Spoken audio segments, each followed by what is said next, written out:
Hello everyone, and in this video I will show you how to install fonts on your Mac. So first open Safari and then search for fonts for Mac.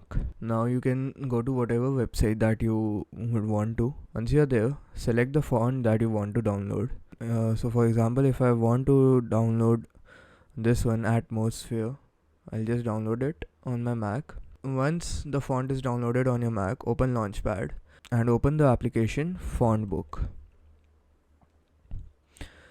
Now over here you will see all the fonts that are installed on your Mac. Click on user and over here click on the plus icon. Select the font that you just downloaded on your Mac and now click on open. As you can see, the font Atmosphere has been installed on your Mac.